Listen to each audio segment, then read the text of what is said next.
Hey, welcome to the Deeper Bible Podcast. We're a show about digging deep into the beauty of the scriptures, big ideas in theology and philosophy, and actionable wisdom for today. And we believe that wisdom is for everyone. So if today's show is helpful for you, do us a favor, click like, click subscribe to our channel, maybe share with a friend, drop a review or a comment into the chat or whatever. That will help us get wisdom out there into the world. My name is Ryan, and I'm sitting here today with my friend Lindsay. And we're going to talk about something that I think is a very interesting topic. We're going to talk about reading. What does it mean to read at all? To read anything? Why do we read? Where does that come from? Is there any right way or wrong way to do it? Does that hinge on whether you're reading a Twitter post or reading a comic book or reading a spiritual classic? So our topic today is going to look at this interesting reversal where reading is using our eyes to see. We're using our eyes to learn something, but we're also learning how to see the world in a whole new way. Yeah. So our title today is Reading, Seeing to Learn, Learning to See. Ew. And so we're going to try to probe all that because the life of a Christian, the life of a Jew, the life of a lot of thoughtful people of different persuasions hinges on meditative, deep, a life of reading. What does that even mean? Yeah. And so that's what we're going to talk about today. Sounds good. good. Lindsay, let me ask the obligatory desert island question. You're on a desert island with one book. Oh. And it can't be a practical guide to shipmaking, as somebody once said. You have to choose another book. What book would you take to a desert island? Man, that's good. I don't know what I would take to a desert island. Maybe Harry Potter. Just like so I can think of a place that is far away from the desert island that I'm on. Yep. Which would be London. Okay. No, I don't. I mean, or there's like the Jesus answer, and it's like the Bible. Yeah. Which honestly, I might take that, but because there's so much in it. But no, I don't know. I don't know. It's an but impossible I enjoy question. like a good mystery and a good thriller, so I might take one of those. But then the same old story to get old. Yeah, I'm a sucker for the espionage novel, or like or like the sort of the diplomatic thriller. Okay. Oh, I'm a total sucker for that. Oh. I love that genre. Yep. A good whodunit is like my go-to. Okay. Yeah. Okay. Yeah. Okay. Which is not Harry Potter at all, but I've never read Harry Potter. You should. Would I like it? I don't know how to answer that, but I think it's good. Okay. I don't the know. only fantasy world I've ever got into is Narnia. I'm a Narnian, but I am not a Middle Earther. You would, I mean, okay, sure. I think that you would like it too, because there's still that like good versus evil versus, partnering together to go against the evil one, like. Yeah, and honestly, I don't know if I can say this, but there's some good parallels. Oh no, in Harry Potter. What's her name? J.K. Rowling. Yeah, I think it was. She's a Christian, and she said, like, look, if you're a Christian, you can anticipate where this is going. I remember hearing she intended it to be kind of like a Narnia tale. So many good books. Their deep plot structure is totally ripping off the Bible. Totally. Yeah. And anyway, so that's not accidental. So maybe I'll stick with my first answer of Harry Potter. All right. No shame. Okay, great. No shame, Harry Potter. Yeah. What would you take? If there's one book, honestly, not just a genre. Like the works of Aristotle or something like that. Oh my gosh. Like just something that's just like, this is going to keep me busy. You're going to chew on that for a while. Yeah. That's. Okay. I might rethink that, but like that would keep you company for a while. So contemplative literature. Yeah. Okay. But I think the bigger point is we live in this culture that is saturated with content. Like it's just everywhere on screens, in books. We live in the information age. Yep. Back in the day in antiquity, words were very precious. I mean, the mere economics of producing books was vastly expensive. Today, we've got so much content out there that if we're going to understand ourselves in this culture, if we're going to live in a society that produces and preserves knowledge in books, we need to think about what it means to read as part of what it means to be human, actually, or the way that question is even set up for us in our time. Yeah. School is prioritized, where you are disadvantaged if you do not excel, like if you can't get through high school or whatever. So I wanna kind of tell the story of how reading became a thing. Okay. Reflect on what that means for us, and reflect on what it even means to read the Bible. Okay. What are we even doing? Yeah. And so that's what I'd like to talk about for a little bit, all right? All right. What's it mean to read? I will start back in the day, once upon a time. No, back to the title for today. It's very interesting that we use our eyes to learn. The book of Proverbs says, Proverbs 27, verse 20 says, Ol and Abaddon are never satisfied. It's like the underworld and destruction. And never satisfied are the eyes of man. This is this idea that the eyes are the window to the soul, but the eyes are also the soul's window to the world. Sure. And in Hebrew thought, the difference between having a good eye or a bad eye is extremely important. In fact, there's this rabbinic discussion in the collection of the Mishnah called Pirkei Avot, where this rabbi asks his students, he says, what's the most important thing in the world to have, and what's the most important thing in the world to avoid? All the rabbis give their different answers and everything, but the student who the rabbi said, yep, that's the right answer, is the student who said the most important thing to have is a good eye, and the most important thing to avoid is a bad eye. Yeah. Because everything else is summed up in that.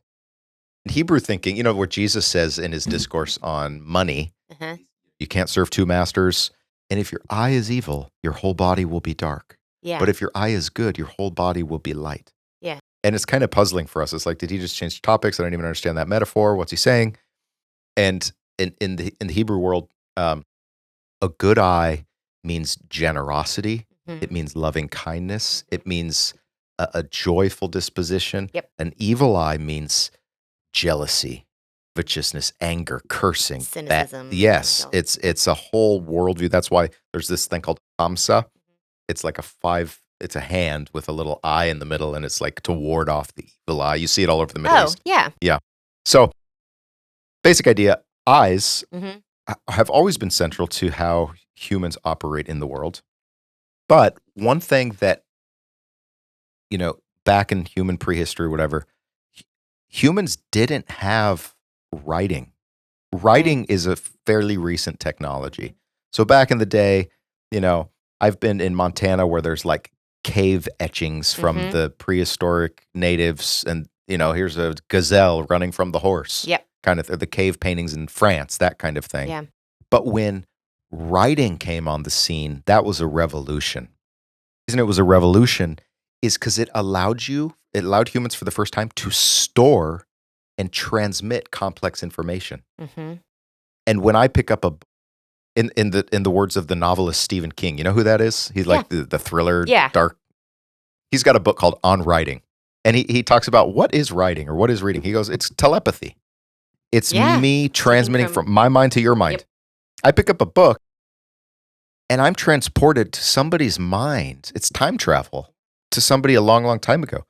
That's revolutionary. Yeah. Because an insight is only there for a second, and then it's often gone. But if you can write it down, now it's there. And so that's wild. When it is, we're so desensitized to how radical an idea it is to read something someone else wrote.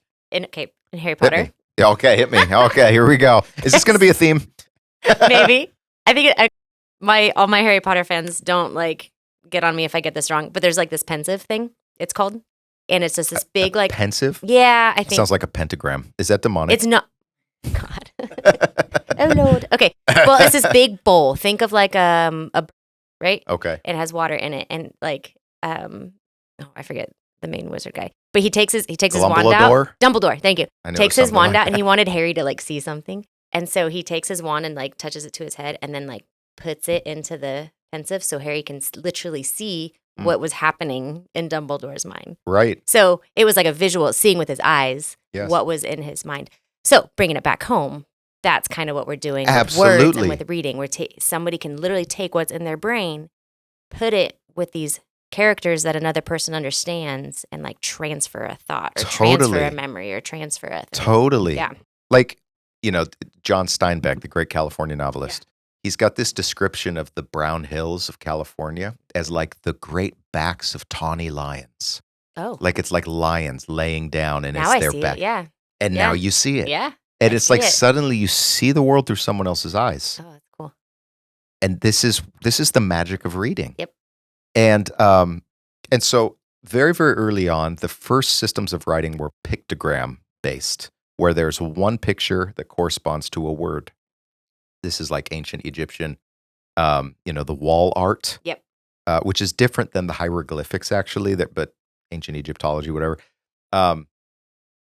It was a revolution when written script went from pictograms to phonograms, i.e. letters. Right. Where each gram, each bit corresponds to a sound. And in fact, this was developed in the ancient Mediterranean surrounding Israel. Okay. So this is why, for example, our system of letters today, the alphabet, derives directly from ancient, basically Eastern Mediterranean languages related to Semitics and related to Greek. The Greek alphabet begins alpha, beta, gamma, delta, but you hear the alpha, beta. Yep. In Hebrew, it's aleph, bet, gimel, dalet, he, vav, zayin. Ah. So the very word alphabet derives from the first two letters of the phonogram system of those ancient languages. Yep. And they're like an intermediary step between pictograms and phonograms, because if you look at ancient Hebrew script, they're all many of those letters they look like pictures. So like the word for the letter aleph, the first letter, it looks like a bull because that is the word in Hebrew for a bull. How the word beit, the letter beit, sounds like the word for house, bayit, and it looks like a cave house structure. Oh, interesting. The letter ayin in Hebrew is the word for eye, like your eyeballs. Yep. And that is also the name of a letter. And the way it was drawn was a circle with a dot in the middle, like an eyeball. See, I could remember that kind of stuff. Totally. When there's like a picture and a sound. Totally. And then I'm learning what the thing means. Like the letter dalet is it was like a triangle. It doesn't look like a triangle anymore. The Greek D sound does look like a triangle, and that's delta. In fact, let me just say this. Okay. Can we nerd out for just a second? Sure. The word the Greek letter delta. What is a delta?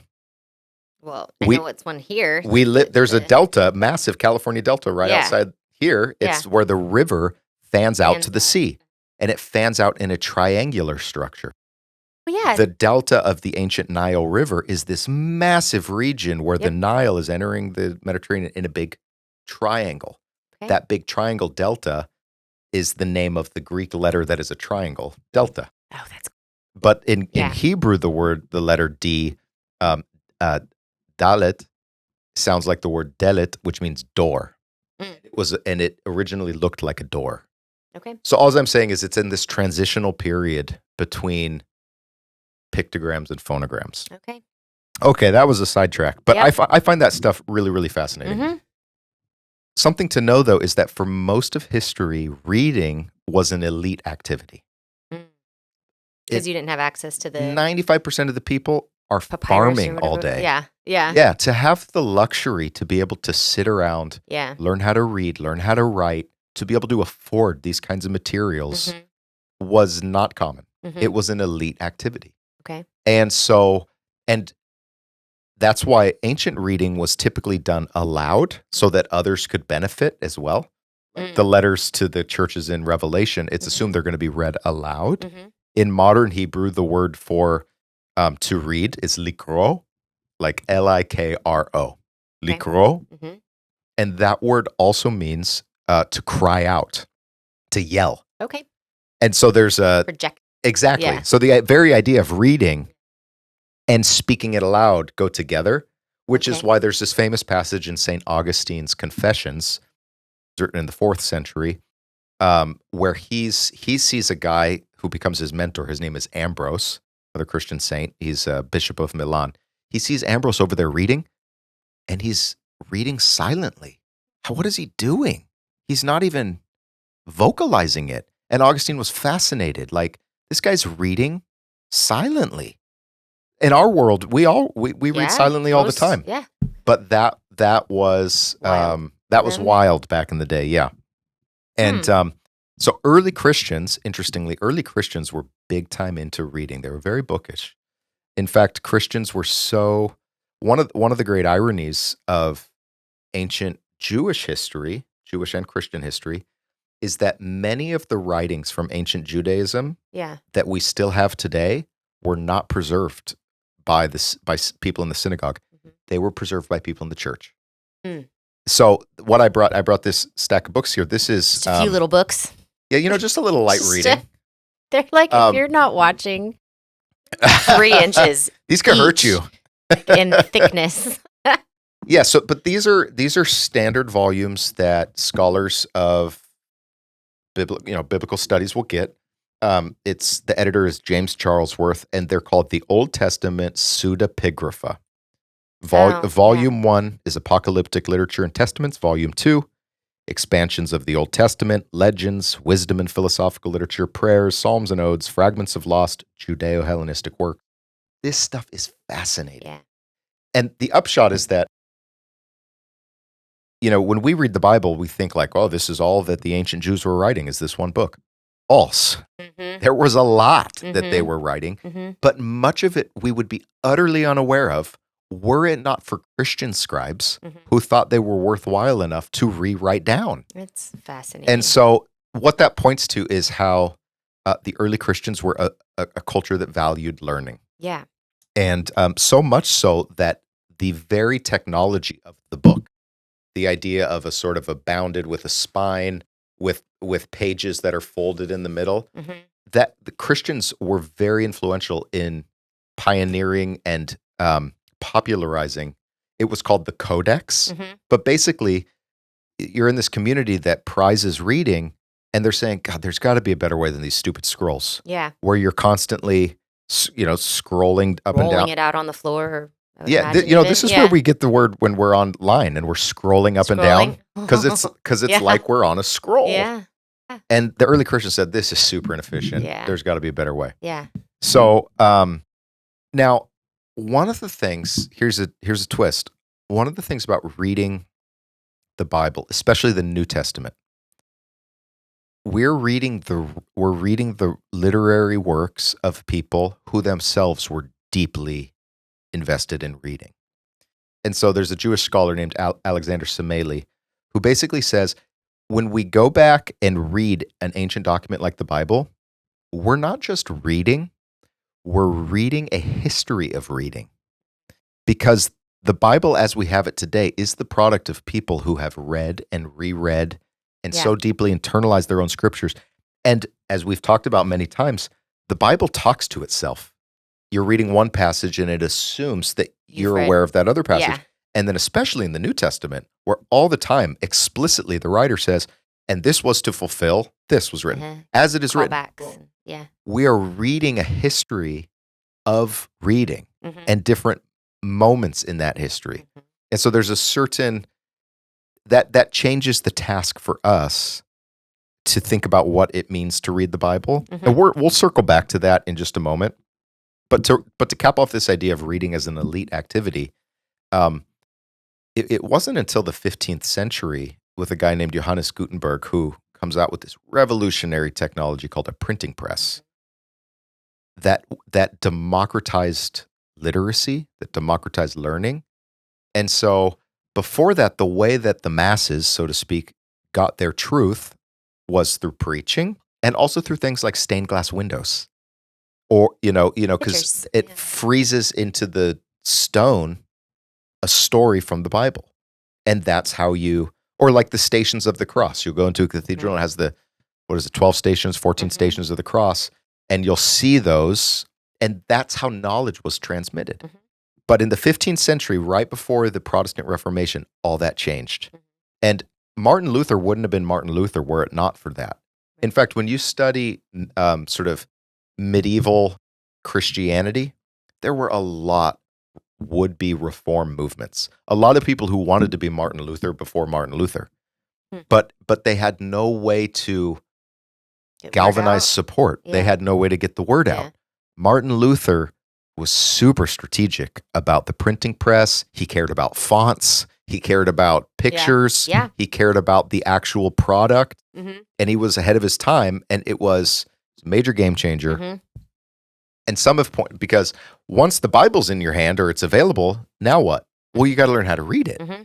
So the Protestant Reformation caused literacy to spike. And you know Got it. what happens when literacy spikes in a culture is economics spike.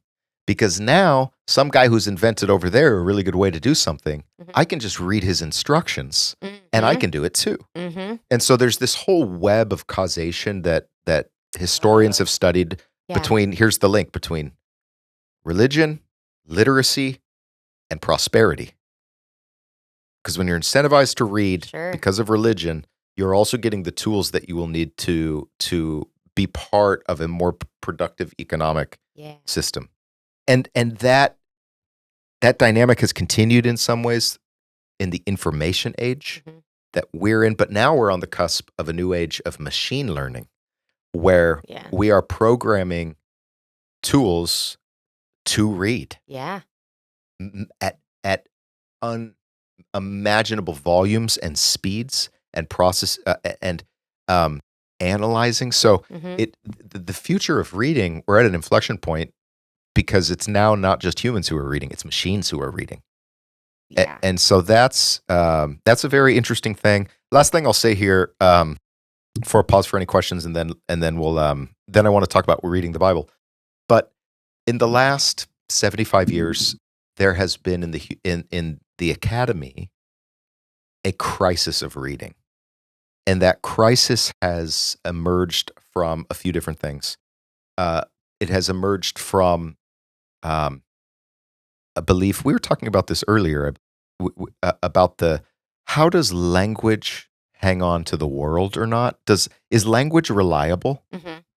And a lot of modern Western philosophers have said no, indeed it's not. Mm-hmm. We think we're grasping meaning, but it's deferring meaning. Mm-hmm. It's saying no, no, not yet, no, no, not yet. It's never allowing you to come to rest on meaning. It is always deferring. It is always destabilizing. It's arbitrary. Mm-hmm. Also, language is a tool of power. Mm-hmm. People in power make books, Mm-hmm. and that the influence of this ends up in shaping your very bodily existence. And so language is suspicious. Language in books is suspicious for multiple reasons. One, because we falsely think we know what it means, Yeah. but we can never know what it means. Yeah. Two, it's written by people who are just trying to preserve their perch at the top of the power hierarchy. Sure. So we shouldn't trust them. So there's been a great incentive in sort of secular academic circles for the last many decades to exercise suspicion against language and to try to subvert language. And so, we live in a culture where reading, and especially in the academic world, reading is a battleground that where you're showing your colors of what team you're on. So like if you're a Christian, Yeah. like to show up at a place like Harvard today and be like, yeah, I believe in the word of God. That's not only perceived as naive, it's perceived as like probably like morally monstrous because you're allying yourself with destructive power. That's the assumption. And so anyways, we're not going to go down that rabbit hole. Although I will circle back in just a few moments to a few books that for anybody who's interested could certainly get you off and running in some right directions. Yeah. Okay. Any questions on this big story? I kind of started from cave paintings and now we're to. Well, one thing that I thought that really, I think we can practically use is you were talking about how there weren't a lot of access to writings and stuff, and so things were spoken out to be shared with community. Yeah. And so it wasn't, here with like our phones, right? We're just like scrolling and absorbing stuff and it's going into our brain and it's just there, right? Locked in there. What I appreciate with the ancient culture is that things were talked about and shared and discussed, and it wasn't just trapped in someone's mind. They had to speak it out. And when you speak something out, you can have a conversation about whatever it is you have absorbed, Yes. And I think that that's very important, and I think we forget to do that. I was talking to my husband. We were talking about reading, and he's like, "So I've just read this, and now what? Like I have it in here now, and so what do I do with this information now? Why read this in the first place? I know it. Am I a greater person because I have read it? Am I helpful to another because I've read it? Because it's right now just stuck in my brain." So I think that's one thing I have learned. Discussion groups, kind of dissecting what it is you have just absorbed into your mind is very important. I think about this a lot, and I think I've even probably talked about it on this podcast. Sometimes I'll be like listening to, good Bible podcasts or good things, and like I'm absorbing and I'm absorbing and I'm absorbing all of this information. And then it's almost like the feeling of when you've overeaten. That's a great example. And then you haven't exercised the energy that you have just absorbed. I feel that too often. Same. And I have not mastered this at all. I've still failed. I fail often. I absorb a lot, but like, how am I exercising this knowledge that I now have? How am I applying it? How am I loving God and others better because of it?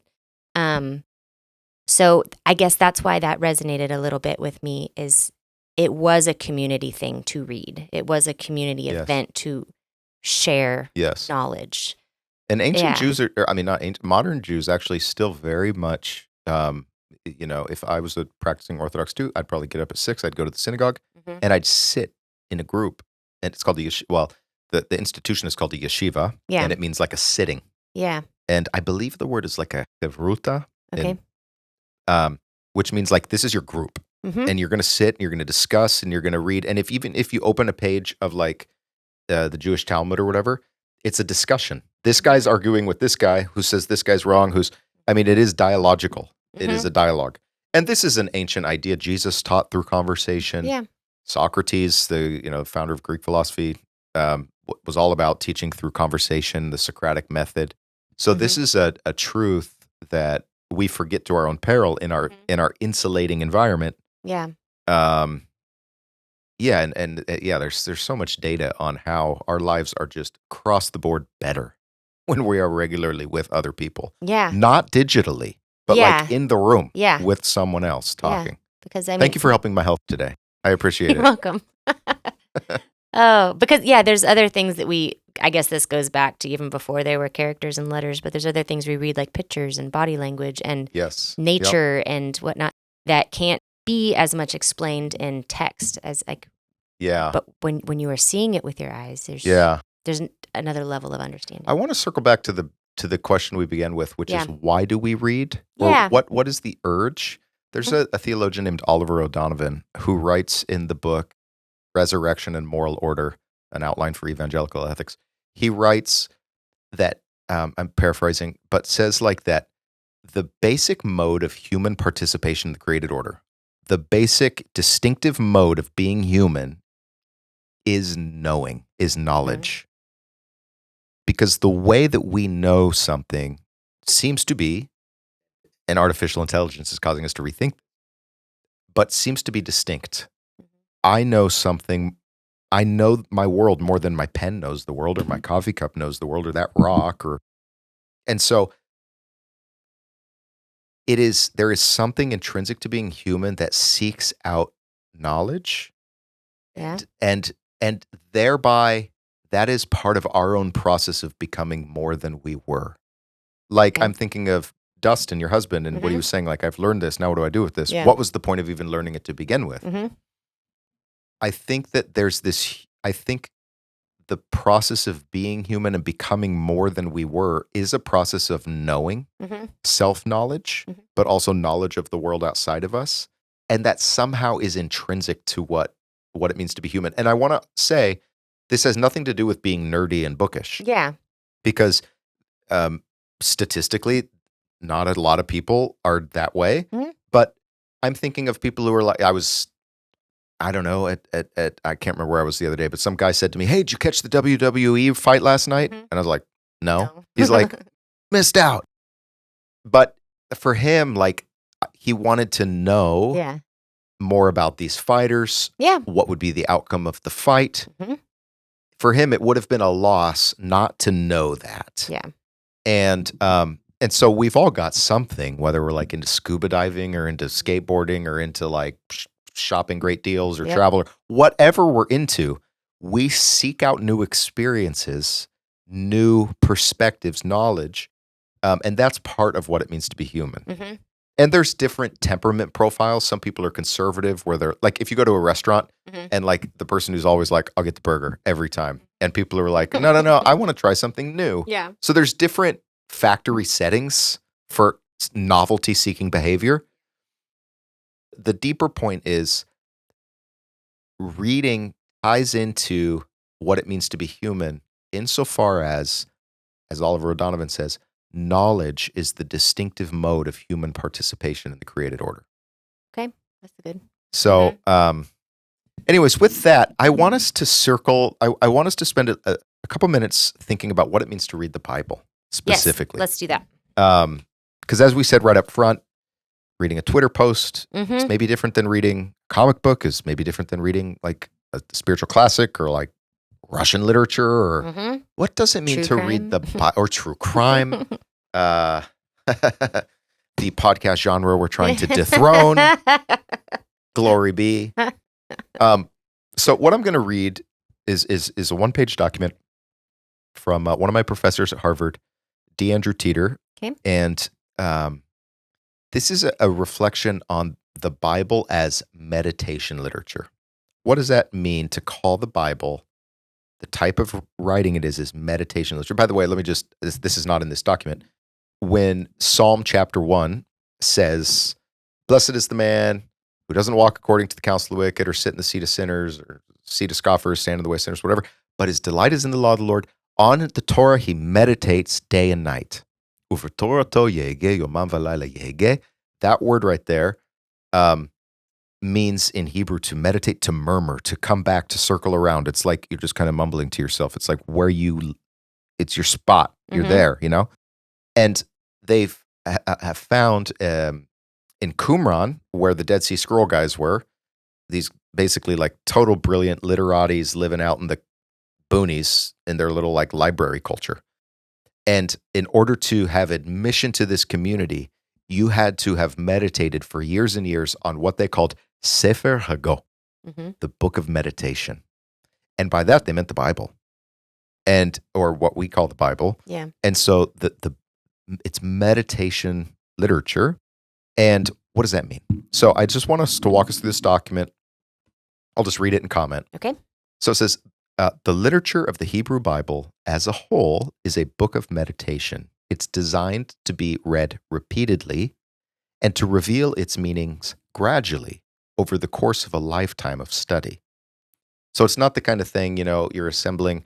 I recently assembled a crib, and thank God I only had to Mhm. read those directions once. And it's like, I've read them, I did it, You know it. I ain't ever reading those again. The Bible doesn't work that way, where you're Mhm. like, well, I read it once, so now I get it. It's not designed to give its meaning on the first pass. It's designed for a lifetime study. It is highly layered and sophisticated, and it richly rewards repeated readings. Therefore, not easy, not obvious, not simple.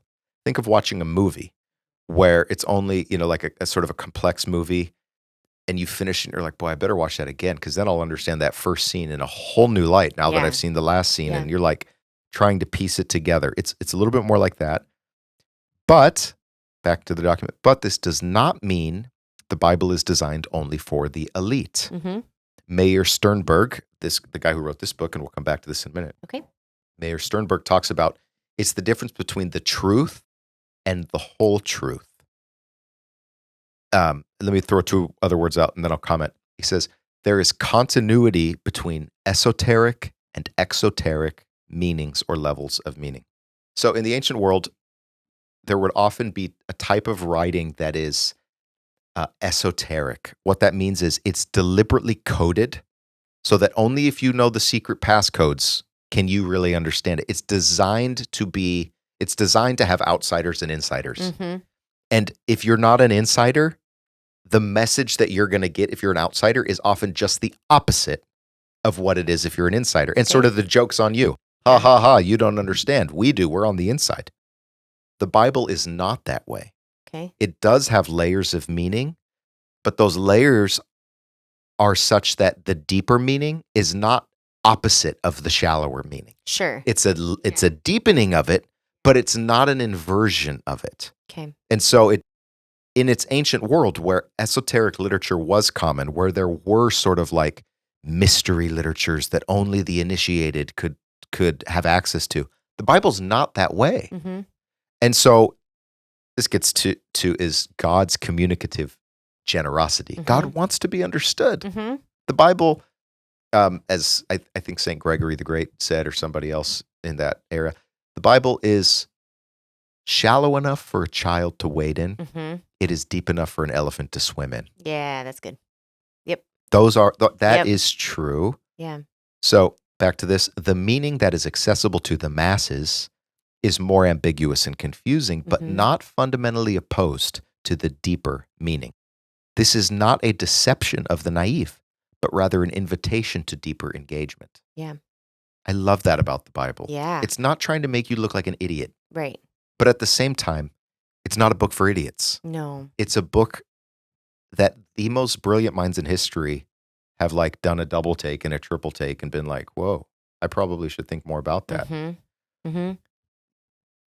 Going on, the Hebrew Bible, this is another key aspect. The Hebrew Bible rarely provides overt evaluation on the plot and decisions or motives or actions of characters. Rather, it shows what happens and it leaves the reader to deduce and infer.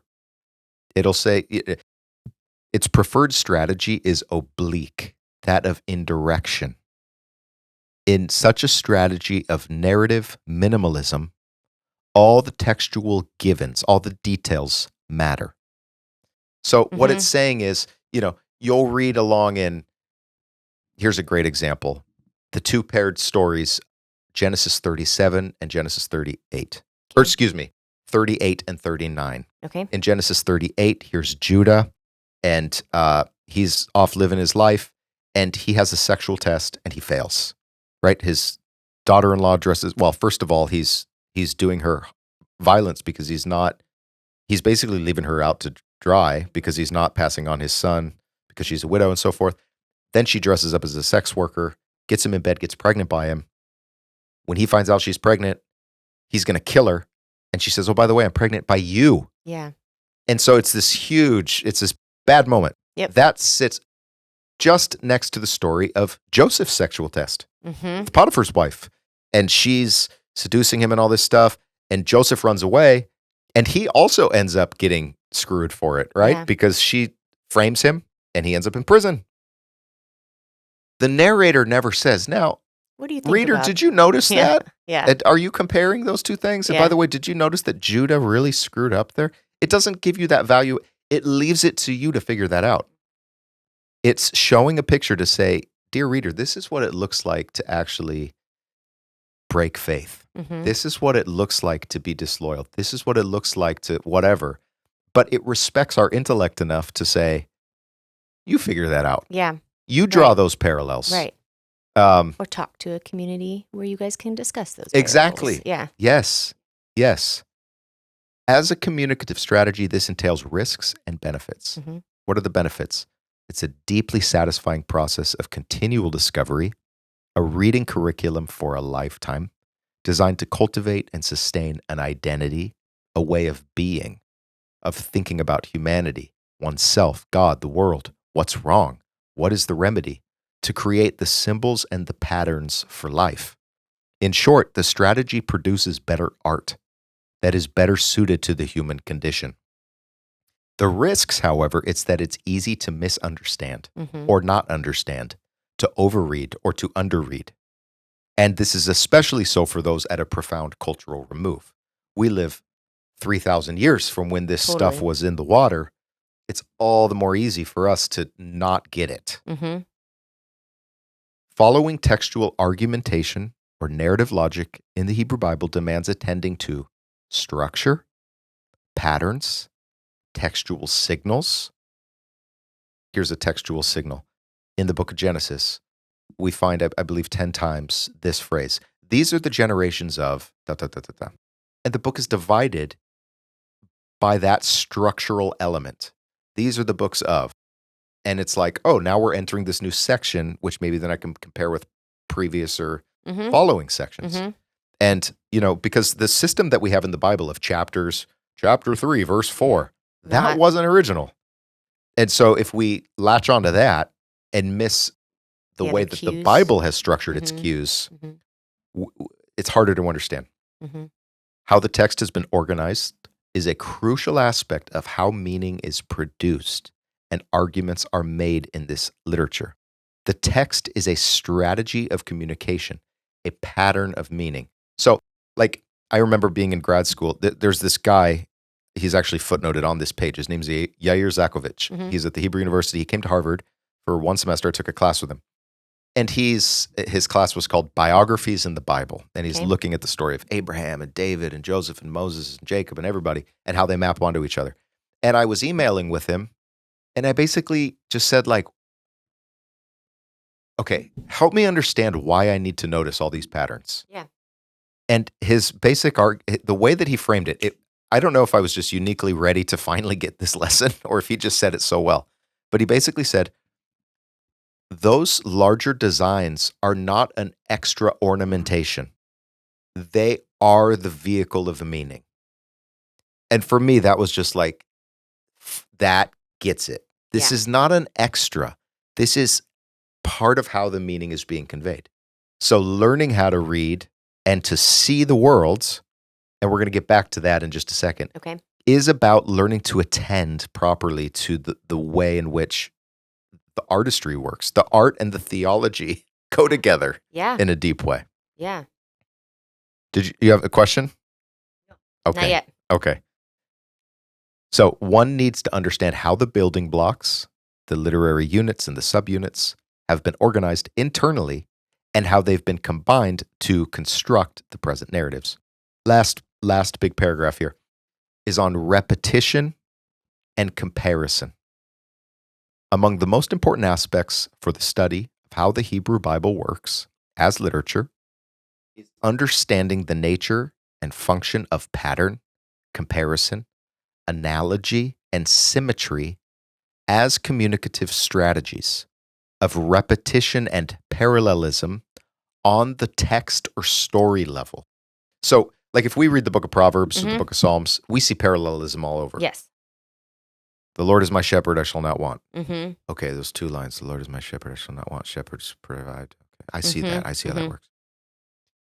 You take the parallel and you blow it up to the level of the whole passage, to the level of the whole book. Yeah. So it's how parallelism works at all levels, but it's easier to see them at close levels. It takes some work and some practice to learn to see them at larger levels. Right. But that's very important.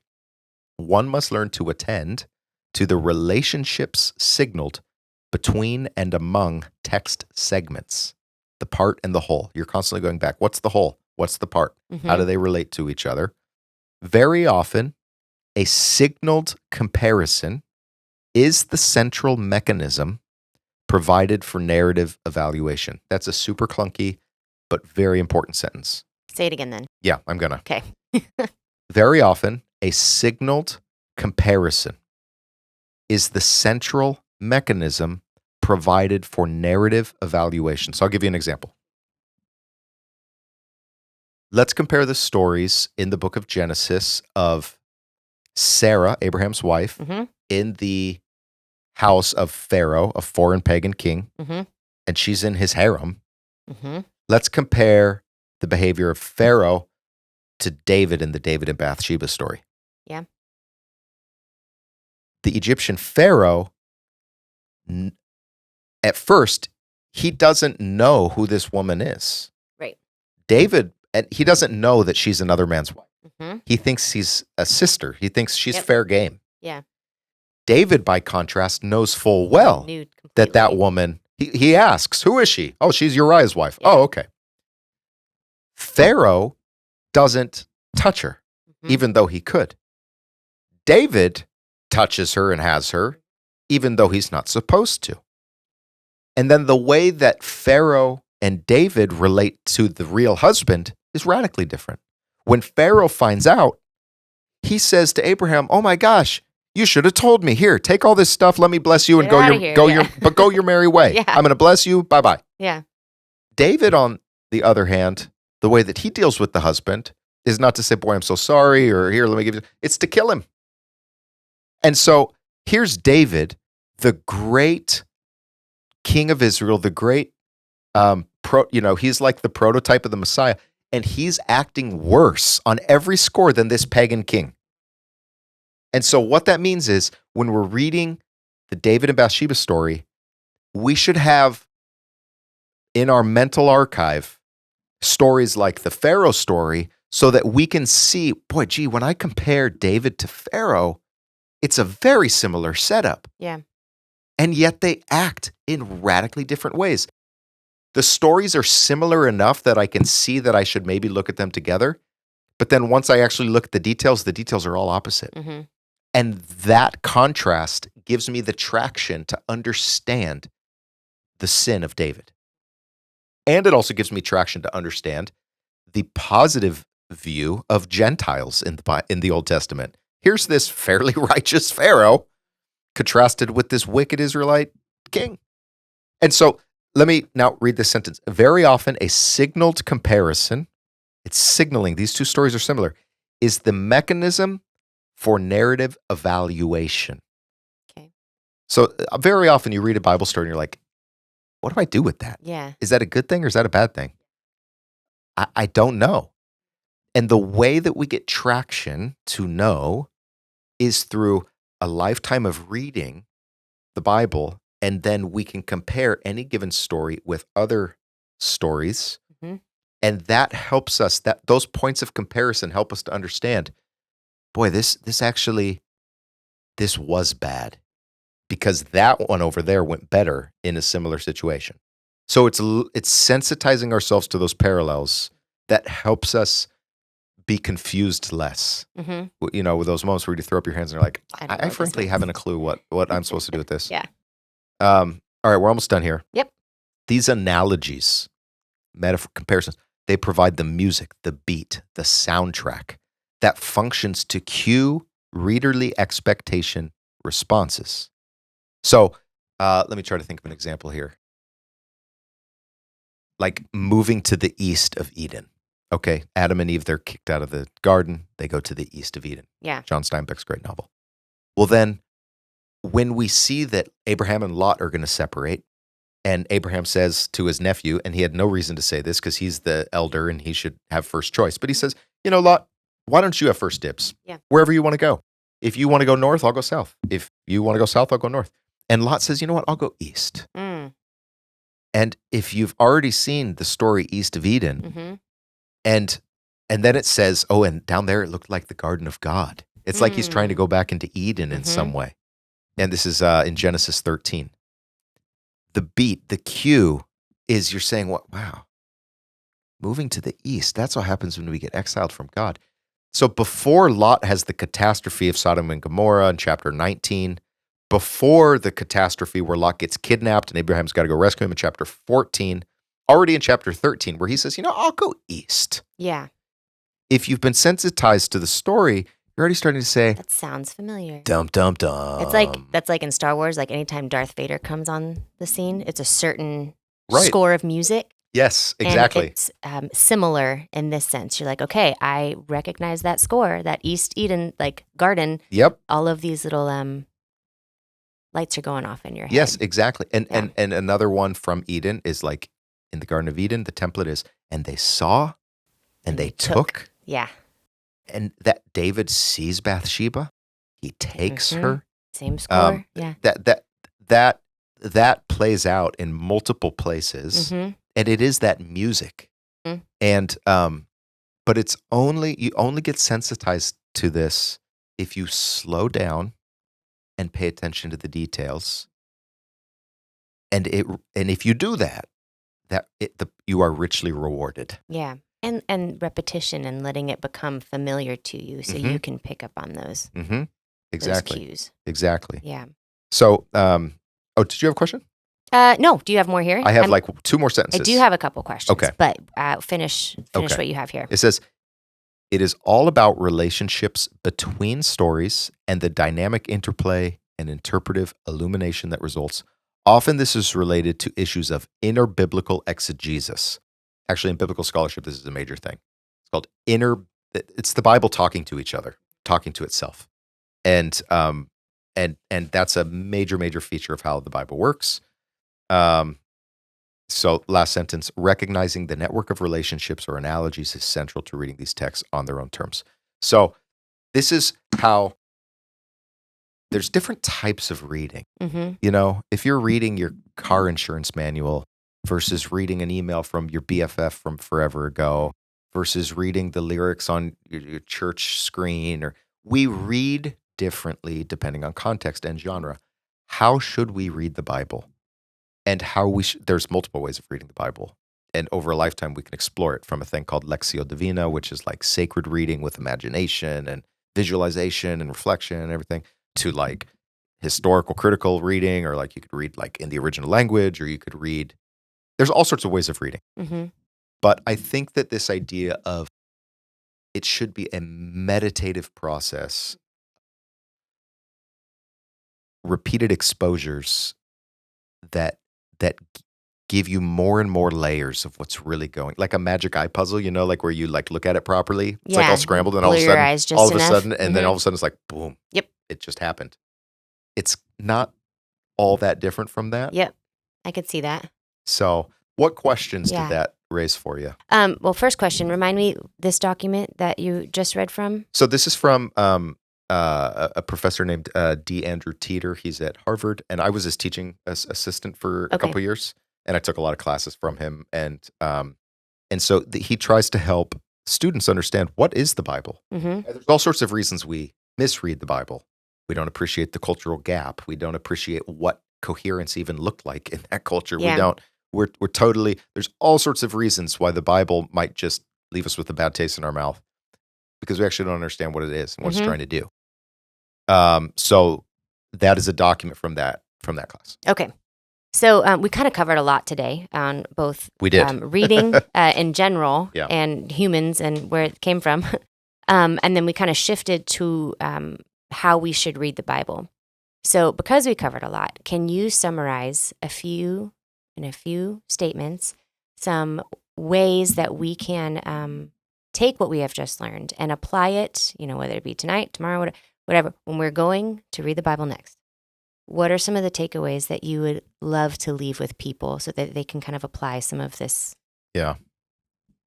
That's great. Thank you. A few things. One, curiosity is from God. And so, reading anything, it requires a certain humility. Yeah. Because you're putting your own thoughts on pause. You're often putting your body on pause, unless you're reading on the treadmill. Like you're actually like slowing down, and you're saying to yourself, gee, there's something I don't understand. You're admitting a weakness. You're admitting a hole in your own mental map. And there's something very humbling about that. There, you know, Jesus self-empties himself. There's something about reading that is important for the Christian life because it teaches us humility. And we do need to slow down. I think too, and I'll just gesture to a couple of these books that I think will help answer your question. Yeah. So here's a couple books that if you're interested to kind of press deeper into what does it mean to read. The formal topic here, the sub issue is called hermeneutics. not to be confused with his hermeneutics. It's hermeneutics. Okay. Nope, no, That was funny. Okay. Hermeneutics, it's named after the Greek god Hermes, who was the messenger of the gods and kind of went back and forth between. And so the question is the relationship between the author and the reader, mediated by a text, is this Hermes, this hermeneutical process. And it's actually a major field in philosophy. A couple books that would, they're not easy, but they would be of great service. Mm-hmm. This is by an Israeli scholar named Meir Sternberg. It's called The Poetics of Biblical Narrative, Ideological Literature and the Drama of Reading. He means poetics here in the sense of like Aristotle, of like sort of like the system of language, the literature, how it works. And then here, this title, The Drama of Reading.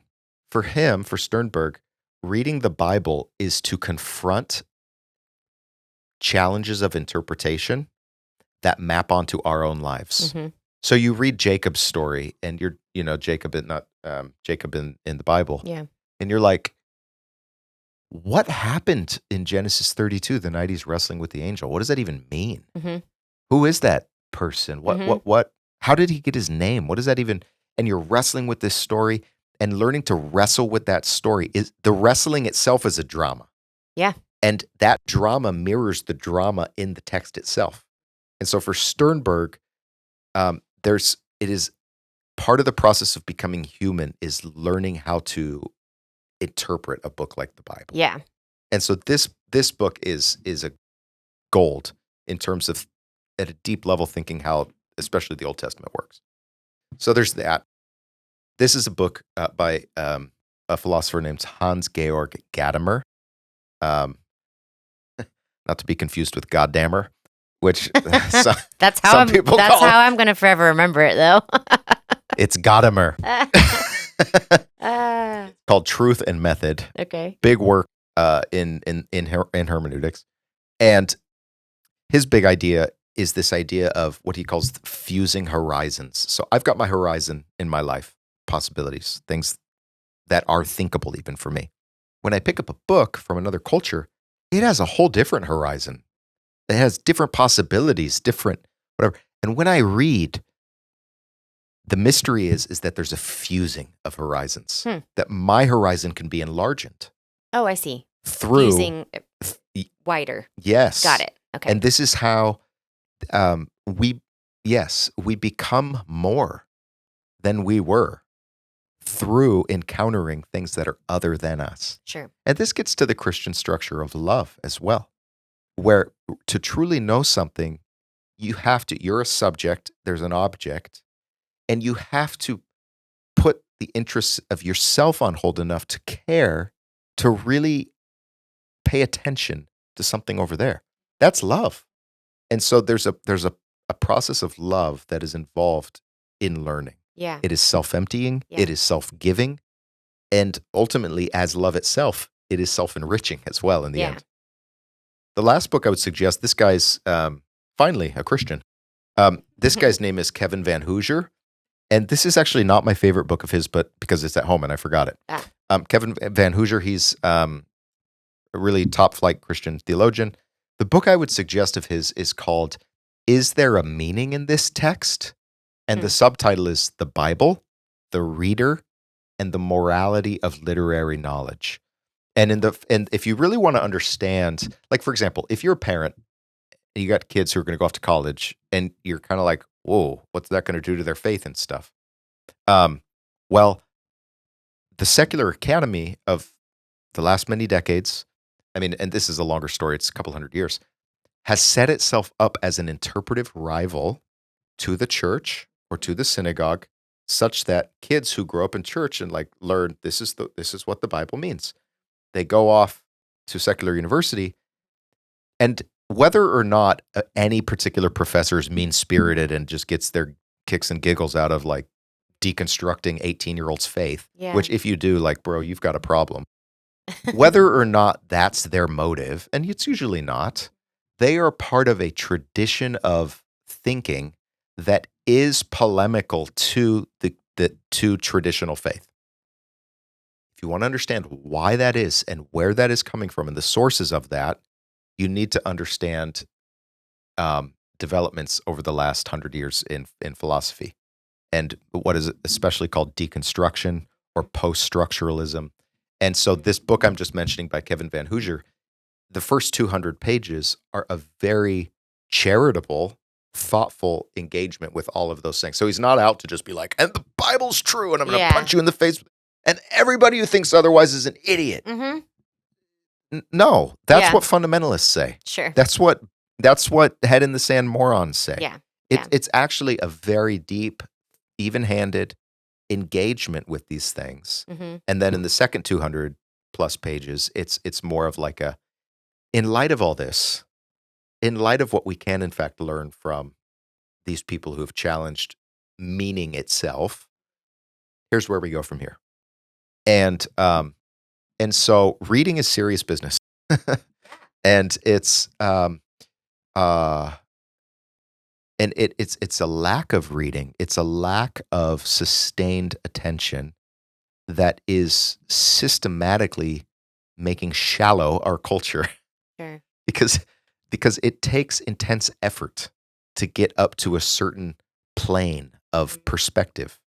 And when our attention is being systematically fragmented by all the stimuli of our society, because they're monetizing our attention and want to, use these things to hijack our mind.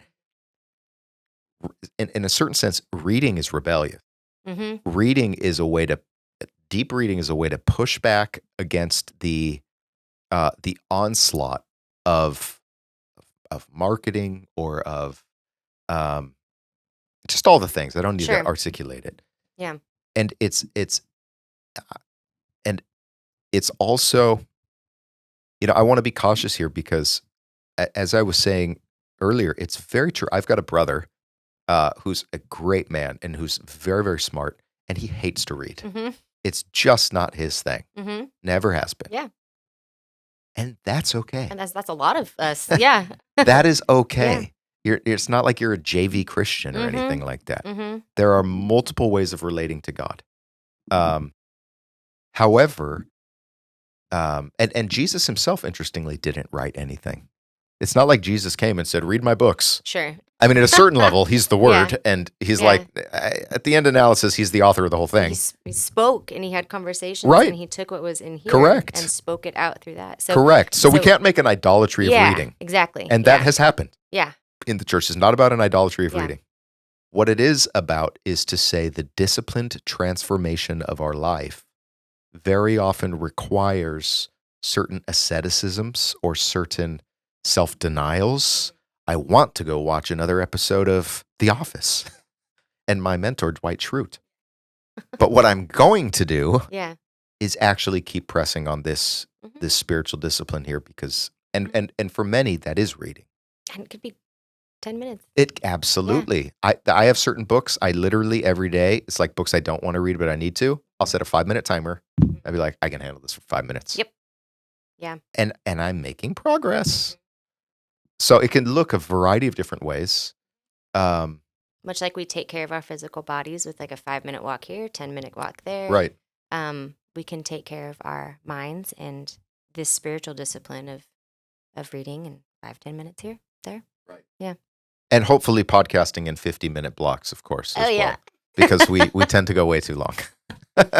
I hope you had really messy dishes and it took a really long time, or you're stuck in traffic and but we're with you. Yes, exactly. Okay, let's put a pin in it there. Okay. So this has been a great conversation. Thank you. Hopefully we had some practical application there at the end. But if wisdom is for everyone, and we want to make sure to share this with everyone. So if the Deeper Podcast has been beneficial to you, you have gained some good things from it, would you please like and comment and share and subscribe and do all the things, please, and share it with a friend? Yes, please. We're based in the Bay Church in California's Bay Area. Would love to see you sometime. Go to our website, thebay.church, and you can find out where our services are and campuses and so forth. You could join a service online. We love the church. We're grounded in the church. That said, until we meet again, be well read Harry Potter and other things. And talk about it with a friend. And shalomi homies, as the rabbis say. Take care. Bye-bye. Bye.